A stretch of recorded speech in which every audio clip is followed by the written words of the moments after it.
Hi ladies, so I am 32 weeks pregnant today. 32 weeks already, it's crazy. I say it every week, I know.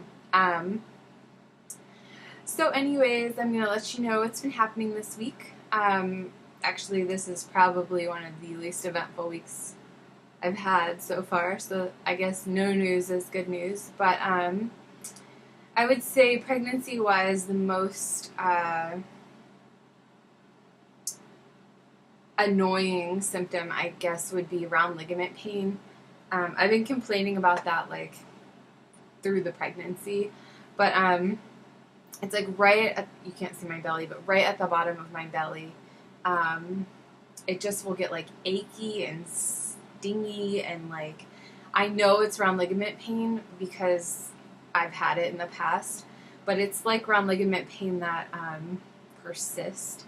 It doesn't stop for like a half hour. I have noticed though, like if I wake up and my bladder is really full and I haven't gone to the bathroom because I was sleeping or something, that's when it's the worst. And then as soon as I can hobble to the bathroom and pee, then the round ligament like stretching pain goes away.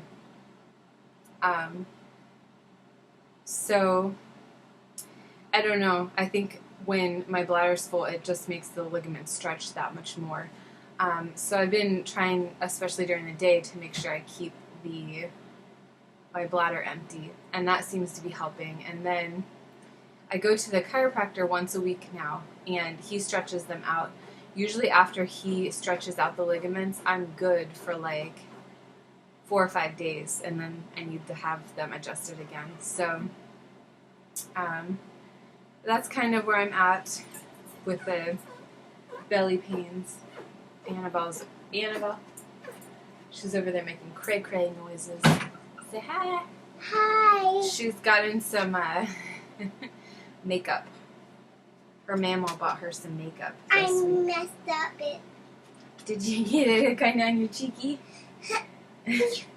It's just like little pretend play makeup, but she's been having a ball painting her own fingernails. And show me your fingers. They painted for me. She painted them all by herself. I didn't know. You did a great job. Yes. Yeah. Today, I got a mustache. Okay. Beard. Oh, you made a mustache? Yes. Okay. With my makeup. Okay, you go play out there now, okay? One thing we did this week is my mom took us shopping for the baby, and I really am pretty good on things I need for the baby. The only things left on our list are a high chair, a car seat. We have a car seat, like the infant carrier one, and it expires in December. So I'm just going to use that until December and then get a convertible car seat at that point in time, because I wear my babies. I don't typically put them in a stroller. So, and I really hate lugging around the infant seats anyways once they get to be a certain weight, because it's just heavy and it hurts my arm, and I'd much rather just strap the baby to me, wrap baby, or it just depends how much the baby weighs as to how I carry the baby. But yeah, that's my preference anyways. So once that expires and the baby has gained some weight, we will get a convertible car seat. So high chair, convertible car seat, and then a swing.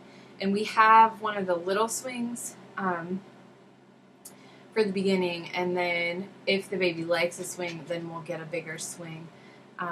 Connor liked the swing, Annie didn't like the swing, and so I don't know if we'll even get one, but if the baby likes it, we will.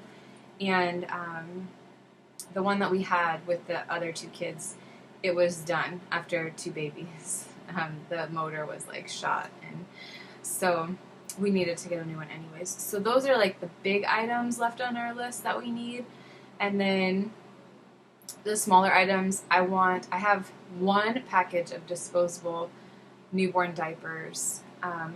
So I want a couple more packages. We are cloth diapering, but For nighttime changes, I may prefer disposable. So, and it just depends on how big or small the baby is, if they fit well into the cloth diapers that I have. I do have newborn diapers. I will show them in a video. But that's kind of, we'll just have to see, and I would like to have some diapers. So those were like some of the things on my list. And the other big thing I needed were sleepers that zip. I really like zippers because at night when you're like changing the baby, sometimes you have to turn on lights to find all the buttons to get them back in their clothes. Not that I would change a diaper in the complete dark, but I would need more light, and that's more stimulation to the baby in the night when I'm trying to get it changed. So my mom got us, I think, 14 0 to 3 month sleepers with zippers, which was awesome. So yeah, so my mom took us shopping, took us out to lunch, and got some sleepers and things. Looking at my list here too. So that was really nice of her and appreciated. And it was just a fun day to kind of celebrate baby. And I have to be honest, like, I guess I'm kind of like admitting it to myself now, but this baby doesn't feel real. Like, I am a huge planner, and like I don't need to have control of things, but I like to plan like my future. Like, this past week, I've officially been with my husband for 16 years since we started dating. And I'm only 30, so we got together when we were really young. And, you know, ever since I had been with him for a little while, like, I knew he was special and I wanted to be with him. And, like, in my head, like, you plan your future, and then we got married and we planned to have, you know, a child, and we got pregnant right away, and then we planned to have another child, and it took a little longer, but it was still part of the plan. And this baby was a total surprise, and I always told my husband, like, I was okay having 2 kids because that's really what he wanted, but I said, like, I feel in my heart like I'm a mom of 3 kids. And I said, that doesn't mean we need to try for a third. But, like, my heart was always telling me, like, you're going to have 3 kids. So I didn't know exactly what it meant because we did have a loss between Connor and Annabelle, like a really early miscarriage. And I thought maybe that was the 3rd kid that I was going to be a mom to. But then we got this surprise. And it just, it's just unplanned, and it's just not like me, and it just feels like it's hard to believe that I'm going to have a baby. Like, it's really, I'm starting to, like, process it and think about it, and this might be late in the game to, like, be processing this because I've been pregnant for a while now, and I've felt the baby for a while, and, like, I know it's real, and I've seen the baby, and, like, but it's just, it's coming down to, like, oh, now, you know, now we have to, it's getting real, guys. It's getting real. So, yeah, I don't know. It'll be interesting. So, baby's coming. I'm trying to wrap my head around it. One of my friends just had a baby last week, and she brought the baby over this week because she has other kids, and it was just easier for her to bring the baby than for me to take my kids over there because she has 4 and I have 2, so that would be 6 kids, and if she brought the baby to my house, then that was only 3 kids, so it's a little more quiet that way. So she brought the baby over, and my oldest, he, like, almost completely ignored the baby, and my youngest decided she wanted to be a baby, and, like, she doesn't, like, take a pacifier really. She never did, but like she came over and like asked me if she could have a pacifier and was like crawling around the floor, and so I kind of got a preview of like what might happen when I bring a baby home. My 3-year-old still wants to be the baby, and I've kind of been sensing that. And then when my friend brought her 5-day-old over, I saw it, and so I'm a little nervous about that. And hopefully we can figure it out, because that's going to be hard.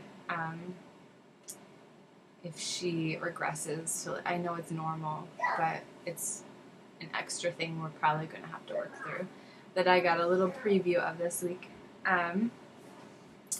So we'll see how it all goes. I know it'll be fine.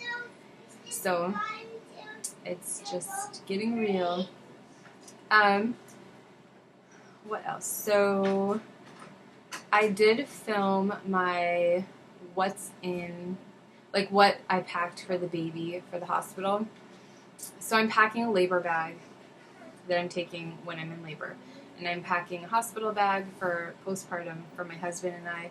And then I'm packing the baby's diaper bag, not really with diapers, but like clothing and blankets and swaddles and stuff like that. So I filmed the baby's bag because I do have that packed now. So when I get a chance, I will edit that and get that up. And then on the list of things to do shortly are my birth preferences. So I'm going to be talking to the OB Thursday about my preferences, and then I'm also having my second doula prenatal appointment on the 13th of June. So after those things kind of happen, then I'm going to finalize my preferences, and then we can chat about it. So if you have any questions, leave them below about birth preferences. Just a general quick idea of my preferences for birth would be no intervention, no medications. Pretty much I want to direct everything. With my oldest, I asked to be induced. I had an epidural, I had Pitocin, the whole 9 yards. And then with my daughter, I labored at home spontaneously. Got to the hospital at 7 centimeters, and 2 hours later, she was born naturally and drug-free and all of that good stuff. So my preference between the two labors was the natural labor and birth. I prefer over the medicalized birth for a number of reasons, and one of them being my recovery was so much easier after the natural birth. So I will get into the nitty-gritty of all of that, but if y'all have questions about medicalized birth or intervention-free birth, let me know, and then I can address those when I'm talking about my preferences. So this Saturday we have our hospital tour. So we already took the kids on theirs, and they got to see the hospital and a postpartum room in the baby nursery. So we've already seen that part of the tour with them. But this tour is more for moms and dads, like where we need to park, what they kind of address the newborn security procedures, like where you can go with the baby, where you can't go, who can come in.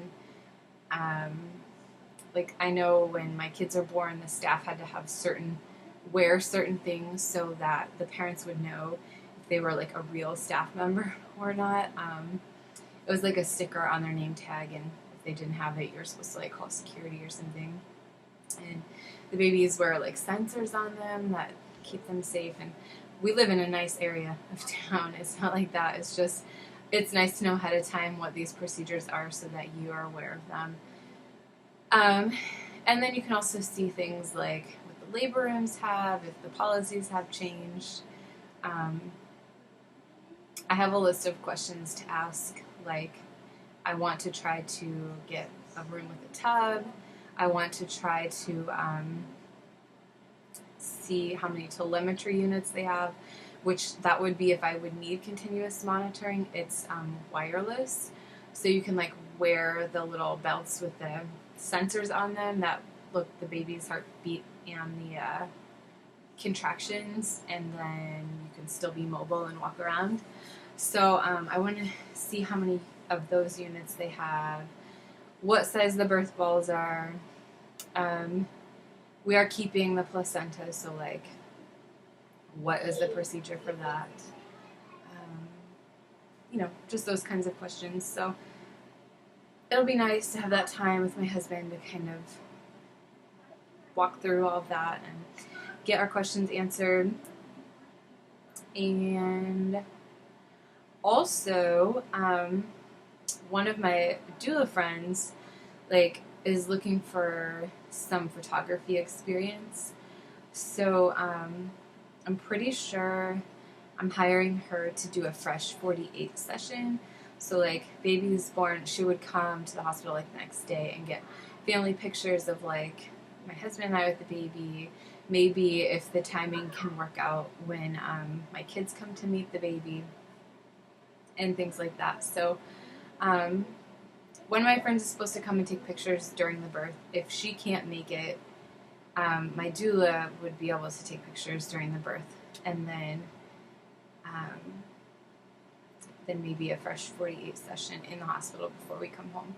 So that's kind of the thought right now.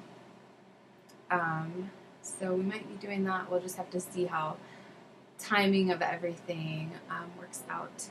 I would say one of my cravings this week, not that I haven't talked much about cravings, but I got the most delicious peaches the other day, and I want to go buy all of the peaches now. They were the kind of you bite and they were just juicy and delicious, and they were so yummy. So I think we're going tomorrow on a peach buying trip. So yeah. Anyways, I think that's it for this week. I will show you the belly, and then I will see you next week. Also, one thing. I got really bad poison ivy, really, really bad. I took my son geocaching, and he'd been asking for over a week to go find this one catch. And if you don't know what geocaching is, you can download an app on your phone, and it uses, they're like little treasures, hidden all over the world. And you it finds your location and then tells you where the closest ones are, and then you use a compass on your phone to find the GPS locations, and there's a little hidden treasure. So it's something I do with my kids. Locally, there's this lady who hides all these fun catches for kids, and they have you find them, and they have little trinkets and stuff in there. Anyways, my son was begging to go to this one, and I stupidly wore a dress and flip-flops because that's comfortable in the summer when you're pregnant. And it wound up being across this tall grass field, and then in the woods, on the other side of the field. So yeah, I got poison ivy from basically my toes to my knees, and then it's speckled up the back of my legs too. So not fun. So I'm trying to heal from that. I'm itchy, pretty itchy. So hopefully, I think that can last 2 or 3 weeks. If y'all have any poison ivy remedies, let me know. I've been using witch hazel, which is working really well, and calamine lotion. But why I'm telling you that is because I am wearing a normal shirt. Okay, go on. Bye-bye. Bye-bye. I'm wearing a normal shirt, but I have pajama pants on because under my pants, I've got calamine lotion all over me, and I didn't want to get that on any decent clothes. So please excuse the pajama pants. And then I don't think I showed you this, but I brought one of the bassinets down here because we're having the co-sleeper that we ordered delivered on Friday, and so this is the bassinet my other kids slept in. So it's down here if I'm working and the baby needs to take a nap. That's a boppy in there, but the top is a bassinet, and then down here are shelves for diapers, and I have extra bassinet sheets and stuff in there.